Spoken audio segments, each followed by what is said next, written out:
Bonjour Joanne. Peux-tu me parler de ton parcours études, ce qui t'a mené un petit peu à travailler comme travailleuse sociale? Oui. En fait, je m'enlignais pas pour ça pantoute. Mmh. J'ai fait un DEC en cinéma, littérature. Ah J'aimais wow! beaucoup ce côté-là. Puis finalement, je voyais pas vraiment d'avenir pour moi là-dedans, ou de possibilité. Je pense qu'on m'a pas encouragée non plus, puis je savais comme pas la personnalité pour me dire, peu importe, qu'est-ce que les gens pensent, moi je fonce. Ouais, OK. Fait que j'ai décidé de m'en aller en enseignement. Fait que OK. j'ai fait un bac en enseignement Ah wow! OK. pour, me rendre compte que j'ai vraiment pas aimé ça. L'enseignement, mais je me suis dit: «Bah, c'est pas grave, je vais le finir mon bac, puis je vais aller me tester par moi-même sur le marché du travail». Parce que quand tu fais tes stages, au début, tu es beaucoup dans l'arrière-scène d'un enseignant qui enseigne, fait que tu embarques dans ses Ouais, souliers. Fait que ouais, je me ouais, suis dit: ouais, «Je vais me ouais, donner ouais. une chance, je vais prendre un contrat, je vais aller voir qu'est-ce que ça a de l'air». Ça a juste comme confirmé que c'était pas ma tasse de thé, mais pas pantoute. OK. Fait que j'ai fini mon bac, j'ai lâché l'enseignement. Puis là, je me suis ramassée dans d'autres choses, comme un peu temporairement, parce que je savais que je voulais pas faire ça toute ma vie. Je travaillé travailler dans les assurances en entreprise privée, c'était bien correct. Tu sais, c'était pas une passion. Puis je m'étais dit: «Ah, un jour, je vais retourner à l'école, quand je vais savoir ce que je veux faire». Puis à un moment donné, dans mon parcours de vie, j'ai eu besoin de soutien. OK. Puis ça m'a amené à rencontrer, une professionnelle de la santé qui était pas une travailleuse sociale, puis aussi à aller faire, des ateliers de croissance personnelle, OK. puis, pour être amenée aussi éventuellement à être comme bénévole dans ce centre de ressourcement-là, OK. qui accompagnait des gens qui vivaient des multiproblématiques, là. Ça pouvait être une situation familiale difficile, je veux me séparer de mon conjoint, je sais pas trop quoi faire, comment m'y prendre, par où commencer. Puis là, j'ai eu la piqûre de la relation d'aide. C'est là que ça s'est passé pour moi. OK. Fait que j'ai décidé de m'inscrire à l'université en travail social. C'est pas comme l'appel de dire, je veux faire de la représentation dans la vie, je veux accompagner des gens dans des enjeux sociaux spécifiques. C'était vraiment la relation d'aide pure, peu importe. Tu sais, je j'avais pas de spécificité encore, Il y avait pas un but d'attirance précis, vers là. une clientèle OK, X. Il y OK, en a qui vont OK, dire: «Ah, moi, je veux travailler avec en itinérance, en santé mentale». OK. Moi, Toi, c'était pas c'était défini juste encore, c'était ça. flou un peu, là. OK. C'était flou. Je OK. voulais être en relation d'aide, mais avec quelle clientèle, c'était pas clair. OK. OK. OK. J'ai commencé mon bac, ça a super bien été, c'était un coup de cœur, vraiment.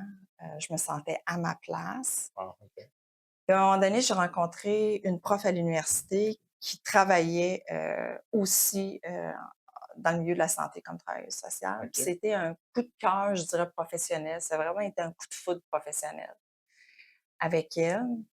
Puis là, vers la fin de ce cours-là, quand la session était presque terminée, je lui ai demandé, puis moi, je m'en allais comme bientôt faire mes stages, parce qu'on a plusieurs stages à Ouais. faire, OK. pendant le parcours universitaire. OK. Puis là, j'ai demandé: «Tu prends-tu tes stagiaires l'année prochaine?» Puis elle m'a dit: «Ben oui». Je dis: «Moi, je vais aller faire un stage avec toi». Puis ça m'a amené à faire un stage dans mon milieu de travail où j'évolue toujours. Puis ça a été un coup de cœur. Mais je dirais que a priori, c'est ce que cette personne-là dégageait, puis le type d'intervention qu'elle faisait, qu'est-ce qu'elle nous apportait dans le cours, comment elle intervenait, comment elle accompagnait les familles. C'est vraiment là que j'ai accroché dans le style de clientèle, le style d'approche que je voulais avoir avec les familles. OK. Parce que là, tu es en pédiatrie, là. Là, j'étais en pédiatrie, j'ai toujours été en pédiatrie Puis ça, ce finalement. stage-là, est-ce que c'était aussi Oui, OK, c'était en pédiatrie, donc c'est OK. en pédiatrie OK. aussi. Fait que ça a vraiment été le coup de OK. cœur. Éventuellement, je suis venue travailler, dans le milieu pédiatrique hospitalier, puis OK. pour ne jamais le laisser ou que très temporairement. À la fin de mon cours à l'université, à ce moment-là, il y avait pas beaucoup d'ouverture en travail social sur le marché du travail. C'est pas comme aujourd'hui. Maintenant, c'est comme il en Ouais. manque. Mais à l'époque, on se battait pour passer des entrevues, puis on était OK. plusieurs candidats pour un emploi ou un remplacement. Puis j'ai failli aller travailler à la DPJ en protection jeunesse. Puis finalement, comme j'étais pour commencer un contrat, je me suis fait bumper par quelqu'un de plus ancien que moi. Puis là, il y a eu une ouverture en milieu pédiatrique Ça a à juste comme nouveau. Puis ah, fait que c'est comme ça a juste bien la si, donné. ouais, les étoiles étaient alignées pour que je revienne à mon point de départ. OK. puis pour ne plus le quitter, depuis ce temps-là. Ah, ça fait combien d'années? J'ai commencé en 2010. Dans le fond, j'ai fait mes stages en 2009. Donc 2010, j'ai commencé à travailler ici. Quand même. Puis, maintenant, ça va faire 15 ans. Ah, c'est pas Ouais, ouais, fait que dans le fond, c'est ça, donc ce qui t'a amené à travailler dans un hôpital pédiatrique, c'est vraiment le cours, la prof, le stage, les premiers oui, stages que tu as fait, ça t'a oui, oui. Mais dans le stage spécifiquement, avec la clientèle dans laquelle elle était, parce que, bon, quand on est en milieu pédiatrique, on est tout un peu, affilié à une clinique avec une spécialité. OK. Ça aussi, c'est un autre coup de cœur. Cette clientèle-là, les problématiques qu'ils vivent, je suis vraiment, tombée à la bonne place. Ça répondait à toutes mes aspirations professionnelles et personnelles. Puis éventuellement, ça m'a amené quand même dans mon institut où je travaille à côtoyer d'autres problématiques puis d'autres clientèles, mais pour toujours revenir à cette clientèle-là. En fait, c'est que ma tâche de travail était pas à 100 avec une clientèle à une certaine époque. Je voyais plusieurs j'étais dans plusieurs cliniques, on va dire OK, ça comme OK, ça. OK. Mais je voulais jamais lâcher cette clinique-là parce que pour moi, c'était mon coup de cœur, puis je voulais continuer avec, cette clientèle-là. Passionné. Ouais, passionnée de ça et encore aujourd'hui. Ah, OK, super. Ouais. Donc ton rôle spécifique au sein de l'hôpital en tant que travailleur social? Ben, en fait, notre rôle, nous autres, c'est vraiment ici, dans cet établissement-là, c'est d'accompagner les parents dans le processus d'adaptation à la maladie, à la condition de santé de leur enfant. Fait que c'est vraiment du soutien émotionnel, organisationnel, financier, qu'on peut amener là, à travers diverses, fondations auxquelles on a accès pour pouvoir aider les familles qui vivent, beaucoup d'impacts reliés à la condition de santé de leur enfant. OK, OK. Ouais. Puis une journée, typique pour toi, ça ressemble à quoi? Ben, une journée typique, c'est sûr qu'en milieu, institutionnel, c'est pas comme, dans un bureau privé où tu as tes rendez-vous, on a ça évidemment, nous aussi, mais il y a toutes sortes de situations de crise, des annonces de diagnostic qui surviennent qui étaient comme pas prévues dans la journée. Donc ça peut être des fois, tu penses que tu vas avoir une journée tranquille, puis finalement, ça s'en va à gauche puis à droite, puis, c'est ça, ça déboule, des petites crises par-ci par-là. Puis d'autres journées, tu penses que tu vas être super occupé, puis finalement, il y a des annulations de rendez-vous. Mais une journée typique, c'est d'accompagner les familles. Donc, quand ils viennent en clinique externe, s'ils ont des rendez-vous, moi, j'ai un suivi avec eux, je vais les rencontrer à ce moment-là. OK. S'il y a des patients qui sont hospitalisés, naturellement, j'en profite de cette opportunité-là pour voir comment je peux les soutenir dans ce processus-là aussi. Ça va être de faire des liaisons avec des partenaires externes. Ça va être de solliciter aussi des fois des organismes pour venir en aide aux familles. Donc c'est pas mal autour de ça. Naturellement, il y a tout le côté administratif du travail qui est inclus dans une journée typique, les réunions multidisciplinaires, les réunions administratives avec le service social parce que je suis rattachée aussi à la profession de OK, travailleuse ouais, sociale, donc il y a un service dans l'hôpital. OK, Nous, on se rencontre peut-être une fois par mois formellement pour adresser toutes sortes d'enjeux là, OK, reliés à OK, ça. OK. Fait que Donc ouais. il y a un petit aspect quand même, des fois, je veux pas dire, comment est-ce qu'on pourrait dire ça? Peut-être un aspect inconnu des fois de tes journées où, comme tu dis, il y a des fois, il y a des crises, il y a des situations qui n'étaient Ouais, pas prévues, qui rend la chose un peu des fois moins peut-être monotone, si on veut, de tous les exact. jours, rendez-vous par-dessus rendez-vous. Ouais, il y a quand même de Fait que, l'imprévisibilité dans ouais, tout il y a un peu ça. d'action, là, des Il y a fois. un peu d'action. Des fois, tu penses qu'une situation est comme sous contrôle, la famille s'adapte bien, puis finalement, il arrive en clinique externe dans un suivi, puis là, il t'annonce une nouvelle, que ce soit personnelle, parce que aussi, c'est sûr qu'on aborde l'adaptation à la maladie, mais de par le fait que j'évolue au sein d'une clientèle en maladie chronique, on suit les familles pendant des années. Donc, les parents en viennent à s'ouvrir sur des enjeux personnels. Puis, à un moment donné, on peut pas un influence l'autre Ouais, ouais, ouais. donc de trancher, de dire: «Mais ça, c'est votre sphère privée, personnelle, on n'abordera pas ça ici». Fait qu'ils vivent toutes sortes Porter de plusieurs situations. chapeaux rendus un peu, là. C'est comme on Ouais, touche un peu à tout, là. exactement, là. Ouais. Wow, Fait OK. que on n'est pas dans le registre strict juste de l'adaptation à la maladie. Fait que pour enchérir là-dessus, justement, c'est super intéressant. Comment, à ce niveau-là, comment est-ce que tu fais pour établir une relation de confiance, par exemple, avec la famille, les enfants, la famille? C'est quand même une bonne question dans le sens que, tu sais, des fois, on pense qu'une recette à tout ça.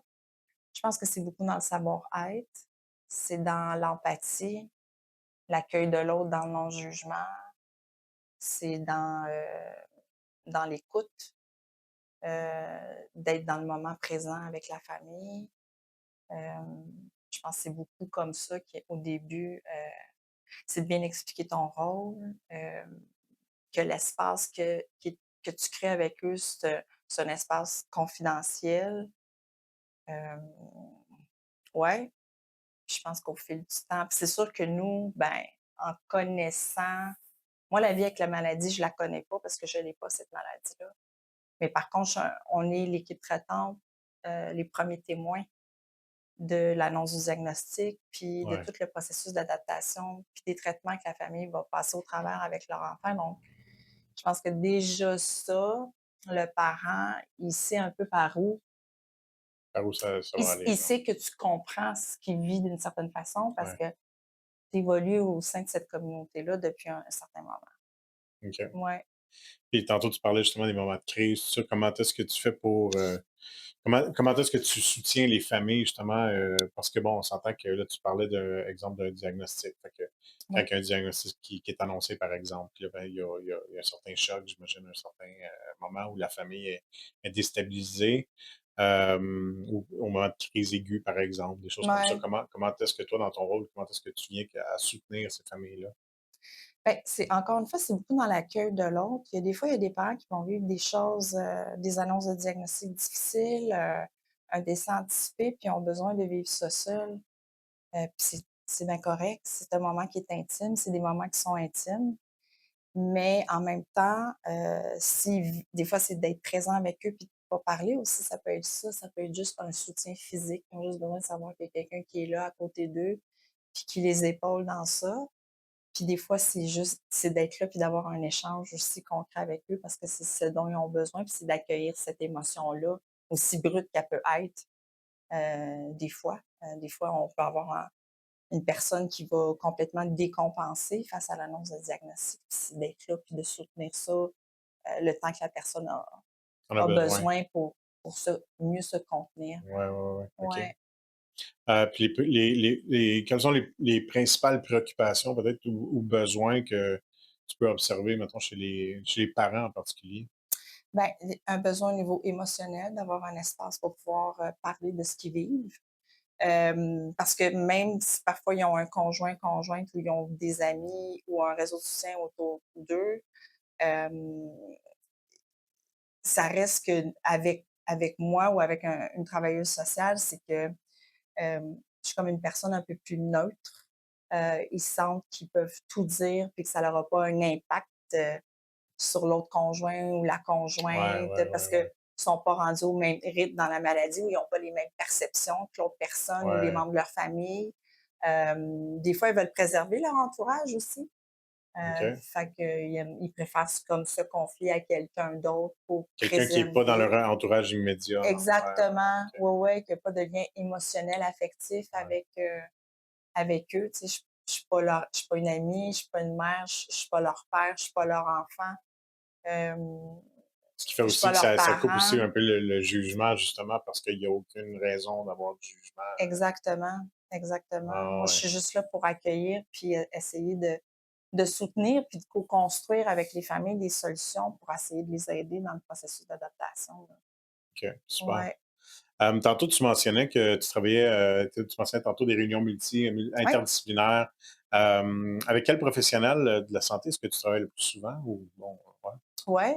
Dans le fond, les médecins, les infirmières pivots, cliniciennes, nutritionnistes, psychologues.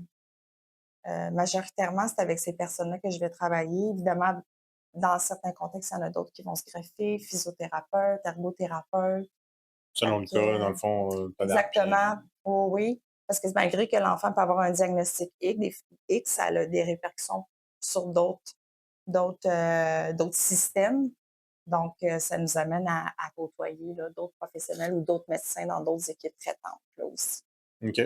Puis la Ouais. coordination entre toi et les autres professionnels justement, Hem, comment ça se passe? C'est-tu difficile de coordonner ces genres de réunions-là, interdisciplinaires ou c'est quelque chose qui se fait quand même assez facilement puis, C'est statutaire, donc c'est planifié, un calendrier qui sort, peut-être 2 fois par année. On le sait d'avance, puis à ce moment-là, on se réunit, puis, on a nos patients auxquels on veut discuter, puis on aborde les enjeux médicaux et psychosociaux, heu, OK, des familles et leurs patients, toujours dans l'optique constructive de mieux soutenir les familles dans tout ce processus d'adaptation-là.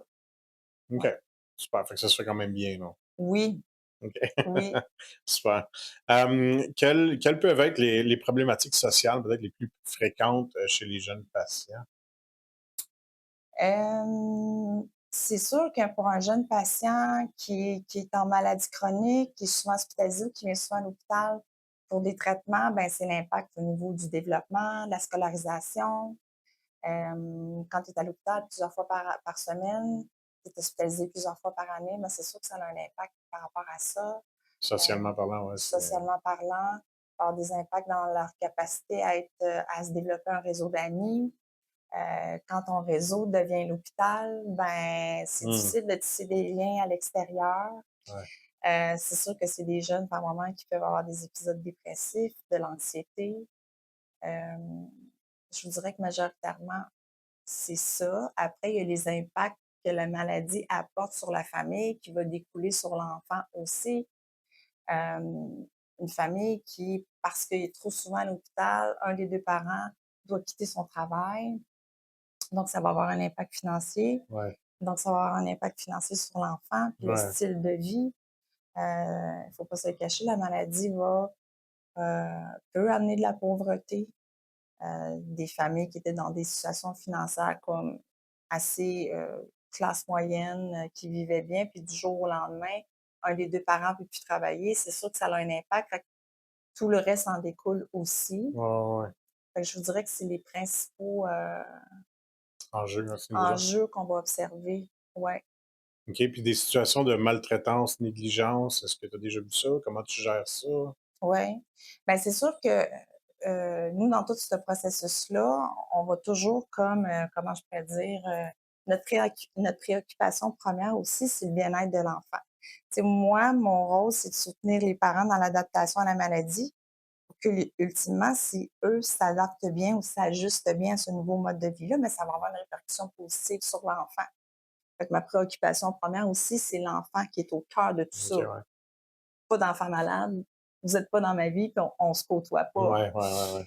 Donc, fait que c'est sûr que si on a des signes de négligence ou de maltraitance, on va l'aborder avec la famille, puis souvent, ça va nous amener à devoir faire, là, des signalements, là, à mettre des services de première ligne. Des fois, c'est pas tout de suite, on va pas nécessairement escalader vers, une mesure en protection, mais parfois, ça va nous amener à être obligés de faire un signalement à la protection de la jeunesse. Même dans le cas justement, dans le contexte de l'hôpital et tout, ça peut même aller là, là. Oui, absolument. OK. Ouais. Quels défis peut-être rencontres-tu dans l'accompagnement des adolescents ou des familles issues de milieux vulnérables?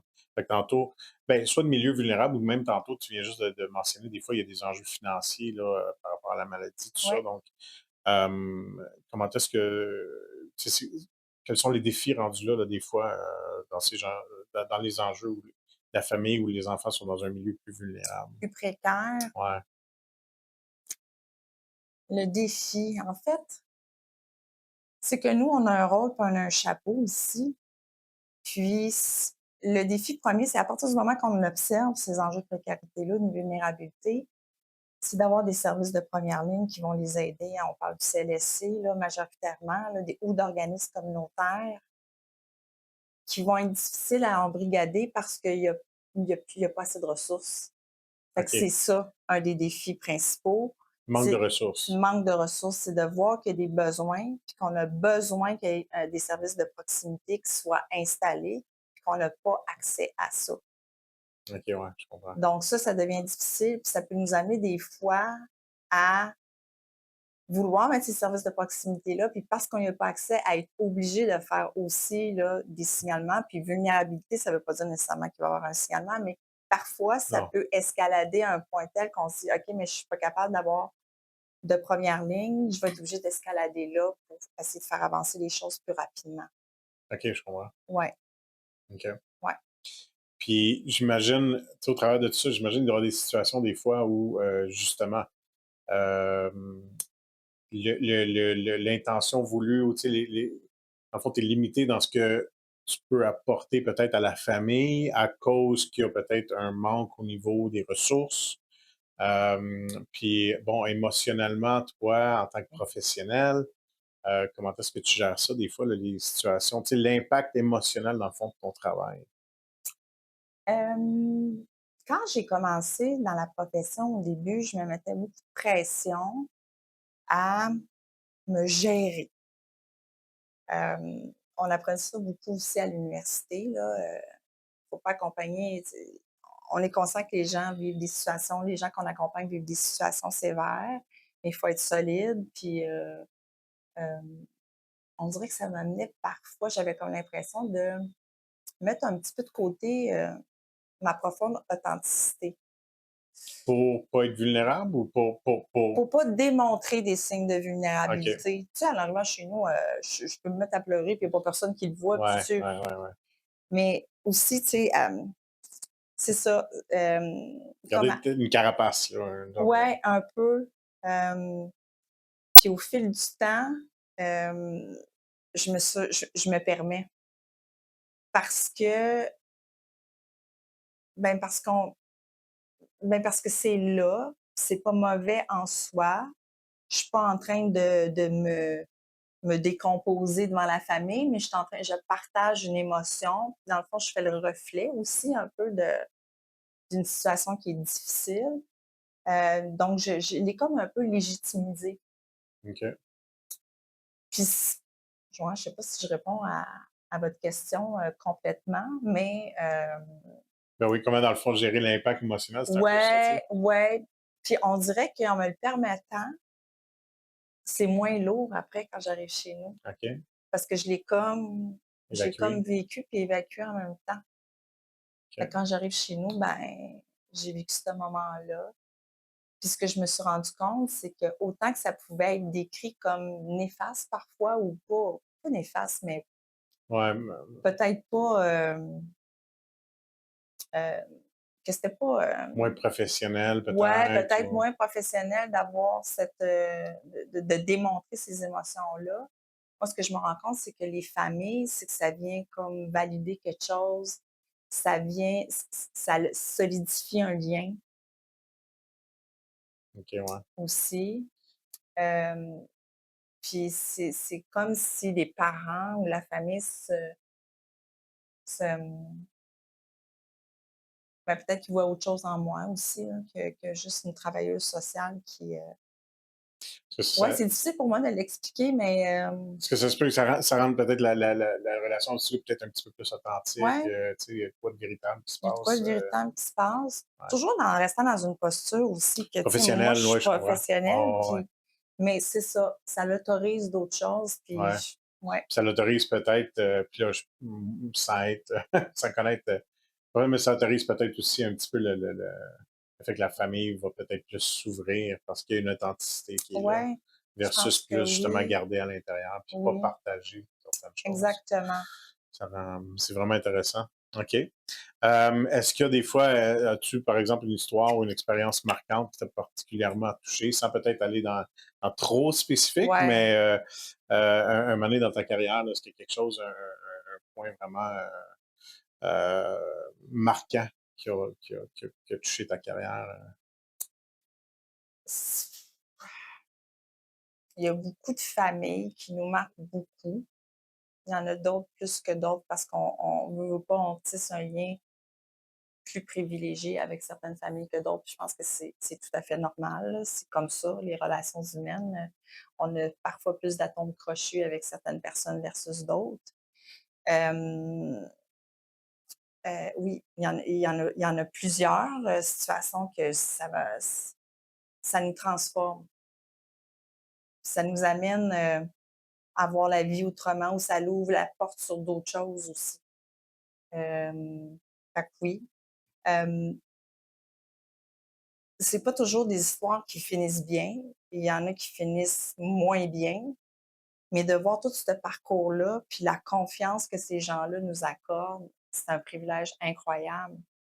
Tu sais, quand les familles nous disent, «Merci de faire c d'être là pour moi, de me soutenir», ben, c'est tellement un privilège pour nous de le faire. Tu sais, que vous nous donniez la permission de vous accompagner, d'être témoin de choses qui sont tellement intimes. Quand on parle de la vie, quand on parle de la mort, s'il y a quelque chose de je pense que s on parle d'une naissance puis d'un décès, c'est les 2 choses les plus intimes qu'un être humain Ouais, puisse surtout en vivre. pédiatrie, tu vois peut-être le processus au complet, là, ouais. Ouais, puis de plus en plus, on accompagne les familles de plus en plus tôt dans la vie de l'enfant. Genre, je vois une grosse évolution par rapport à ça depuis mes 15 ans de carrière. Au début, mais je pense que maintenant, parce que les avancées médicales, on sauve les enfants, heu, mais parfois avec des conditions de santé sévères, mais qu'il y a des traitements quand même qui peuvent leur être offerts. Ben, ça nous amène à côtoyer ces gens-là dans des très, très, très tôt dans la Mmh. vie Ouais. de leur bébé. Fait qu'on vit des moments d'intimité avec eux incroyables. Fait que c'est ce privilège-là. Puis après de voir, une évolution, sans qu'il y ait une guérison de la maladie, qu'on voit vraiment une normalisation du style de vie, des gens qu'on voit qui sont capables de reprendre une vie «normale» entre guillemets, hem, c'est le plus beau cadeau. La réussite. Ah ben oui, quand on voit une famille qui se Ouais, relève de défis incroyables, puis qui sont ouais. capables de reprendre un fonctionnement social optimal, c'est comme wow! Après toutes ces épreuves-là, c'est ça la paye, là. Ah, c'est génial. C'est ça la paye. C'est génial ça. OK, super, merci Joanne. Selon toi, quelles qualités sont essentielles pour exercer, le métier, surtout peut-être même encore plus dans le contexte pédiatrique? Ah, l'empathie, l'écoute, l'accueil, le non-jugement, le respect du rythme des personnes. Des fois, on voudrait, puis ça je le dis souvent là, on veut tirer sur la fleur pour qu'elle pousse, mais on peut pas. On va juste C'est bon ça. l'arracher. Ouais. Fait que moi, c'est comme l'image, puis j'utilise souvent cette image-là avec les familles, avec mon équipe aussi. Tu sais, des fois, on veut plus, mais il faut suivre le rythme puis, d'adaptation des individus. Surtout ça. Quand même la défense des droits parce qu'on représente les familles. On est souvent un peu entre l'équipe puis les familles, fait qu'on est OK, ouais. comme, fait on représente la voix des familles, fait que ça aussi, c'est super important. Je pense que c'est des belles qualités à avoir là, de défendre les droits. OK, Ouais. super. Est-ce qu'il y a des changements ou améliorations que tu aimerais voir peut-être dans le système de la santé pour, que ce soit au niveau de ta profession comme telle ou tout simplement au niveau de soutien, ouais, pour soutenir les familles, des choses comme ça? Ben, qu'est-ce que je voudrais voir qui s'améliore, mettons, ou, en fait, c'est d'avoir plus de temps.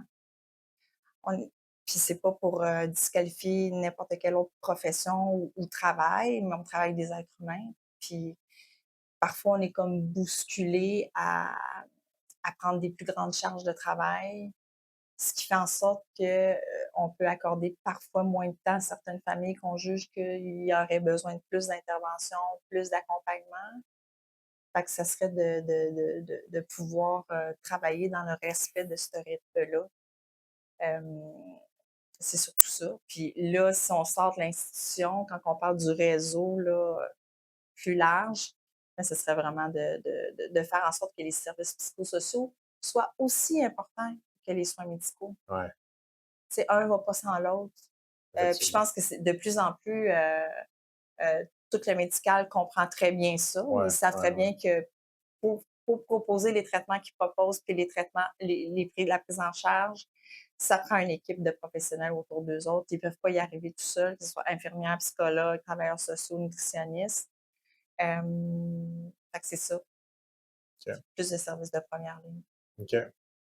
Petite question, Ouais. quelle partie de ton travail est-ce que tu préfères? Ce que je préfère, Ouais, l'intervention avec ouais, les familles. Oui. La partie que tu aimes le plus. C'est ça. Je fais ça juste toute la journée. OK. Est-ce qu'il y a quelque chose que tu changerais à ton travail si tu avais la possibilité de faire? Tout le côté administratif, Ouais. tout le côté, que je suis obligée de faire des statistiques pour démontrer que j'interviens auprès d'une famille. OK, ouais, je Fait comprends. que je comprends que le gouvernement a besoin d'avoir des redditions de comptes, mais pendant que je fais ça, je fais pas d'intervention. Ouais. De ce côté-là, puis tout l'aspect, ça, c'est plus relié, c'est relié aussi à mon institution, mais à mon autre professionnel, c'est tout l'aspect de la tenue de dossier. On perd énormément de temps à être obligé de faire la tenue de dossier. C'est vrai que c'est important de laisser une trace de nos interventions pour voir l'évolution de la situation. Puis faire une histoire avec, puis faire l'histoire de la maladie puis de l'accompagnement. Mais ça prend beaucoup de temps, puis pendant qu'on fait ça, on ne fait pas d'intervention non plus. OK, c'est bon. Quel conseil est-ce que tu donnerais à quelqu'un qui aimerait faire la profession? Conseil, Quelqu'un qui commence et qui dit: «Hey, ça a l'air vraiment intéressant. Je pense que j'aimerais ça peut-être être travailleuse sociale». OK. Quel conseil tu me donnerais? C'est sûr que pour moi, n'importe qui me dit d'aller en travail social, je pense que je suis une bonne ambassadrice de ma profession. Hem, mais c'est toujours d'être le plus possible aussi à l'écoute de soi pour se préserver, pour être capable de la faire longtemps, être capable de mettre ses limites, hem, Ah, c'est important ça, ouais. de pas être dans le faire pour l'autre, être dans l'accompagnement. Parce qu'on entend souvent, «Je vais le faire pour eux autres», parfois on a comme OK, l'impression, ouais. comme jeune professionnel, qu'en le faisant, c'est très gratifiant, ça peut être très gratifiant de le faire puis d'aider, de décharger des individus en faisant pour eux. Mais si on fait pour eux, on leur apprend pas à À le faire eux-mêmes. à le faire par eux-mêmes, à s'autonomiser. Ouais, Donc oui, dans des moments d'urgence, dans des moments de crise, on va faire beaucoup pour les gens parce qu'ils ont besoin. Ils ouais. sont comme juste plus capables d'en prendre, ils sont en situation de crise. Mais à un moment donné, quand ils commencent à atterrir, ça commence à s'apaiser, la tension et l'anxiété et les choses se mettent en place, ils sont dans un processus plus d'adaptation. Là, on va commencer à être plus dans une co-construction de OK, solutions. je comprends. Il faut que ça soit viable à long terme. OK, Parce que comme intervenante, je ne peux pas toujours faire pour toutes les familles, sinon on n'y arrivera pas, là. OK, super. Ouais. Dernière petite question, je sais que tu es Ouais. un auteur. Ouais, oui. Mmh. Puis, donc les gens qui voudraient peut-être, apprendre plus un petit peu de tout ça, spécifiquement, je pense à la pédiatrie, tout ça. Ouais. Est-ce qu'il y a un livre qui pourrait, Oui, aux éditions, du CHU Sainte-Justine. En fait, il y a un livre que j'ai écrit avec, une consoeur puis une collègue, ça s'appelle «Ce n'est pas juste, mais on s'ajuste». OK, Donc c'est tout, ça parle du processus d'adaptation des familles, à travers quoi les familles vont passer et le rôle de la travailleuse sociale, puis comment on peut accompagner les familles dans ce processus d'adaptation-là. OK. Donc, pour les gens, par exemple, qui viennent de recevoir un diagnostic de maladie chronique, on s'entend que c'est pas un livre qui est, précisément sur un diagnostic, mais c'est plus, des diagnostics de maladies chroniques, maladie rénale, diabète, fibrose OK. cystique, cancer, Mais du chronique en général. en général, parce qu'on s'entend qu'en général, les impacts vont être similaires, mais sur une toile de fond d'un diagnostic qui est différent. Mais Ouais, quand on ouais, parle ouais, de ouais. maladie chronique, habituellement, on est un petit peu dans les mêmes enjeux, mais ça va donner, un bon aperçu aux familles, de la traversée qui s'en vient pour eux autres, puis des stratégies qu'ils peuvent mettre en place, OK, pour s'aider à travers ce processus-là, puis comment la travailleuse sociale peut les aider dans ce processus d'adaptation. OK, wow, Fait que super. ça met en relief, en lumière ce parcours-là. OK, super. Ouais. Génial, super intéressant. Merci beaucoup, Joanne. Ben merci.